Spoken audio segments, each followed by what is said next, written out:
जिल्हा परिषदेवरील लोकांचा विश्वास कायम राहण्यासाठी यापुढे ग्रामविकास विभागाकडून मंजूर होणारी कामं सार्वजनिक बांधकाम विभागाऐवजी जिल्हा परिषदेच्या माध्यमातूनच राबवावीत, अशा स्पष्ट सूचना ग्रामविकास व पंचायत राज मंत्री जयकुमार गोरे यांनी प्रशासनाला दिल्या आहेत.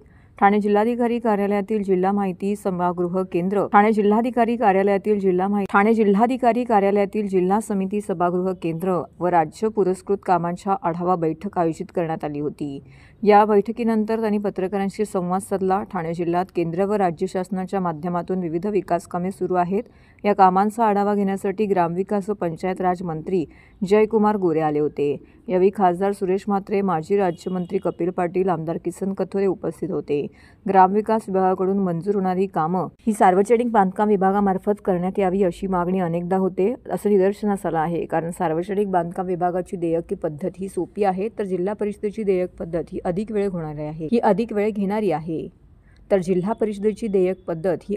घेणारी आहे. त्यामुळे काम करणाऱ्यांचा कल सार्वजनिक बांधकाम विभागाकडे सर्वाधिक असतो.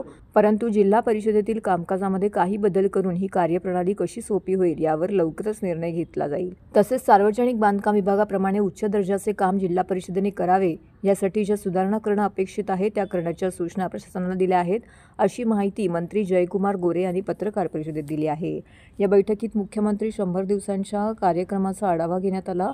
त्याचबरोबर प्रधानमंत्री आवास योजनेच्या पहिल्या टप्प्यात 20 लाख घरांची मान्यता देण्याचं काम विक्रमी वेळेत करण्यात आलं. तर 10,50,000 घरांना पहिला हप्ता देण्यात आला. तसेच नव्याने 10 लाख घरे मंजूर करून 10,50,000 घरांना पहिला हप्ता देण्यात आलाय. तसेच नव्याने 10 लाख घरं मंजूर झाली असून वर्षानुवर्षे घरांची प्रतीक्षा असलेली घरांची यादी संपली आहे, असं सांगत ठाणे जिल्ह्यात ती शून्य असल्याचं गोरे यांनी नमूद केलं आहे.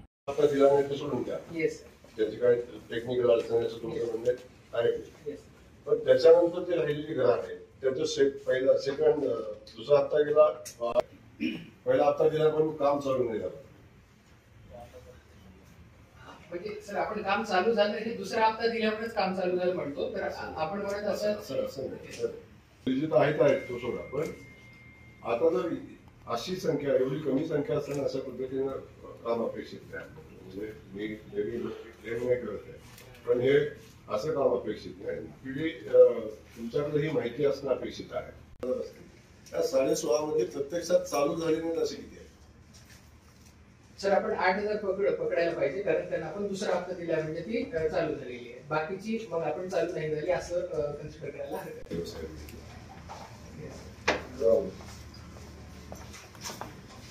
आपण याच्यावर तुम्ही सिरियस नाही.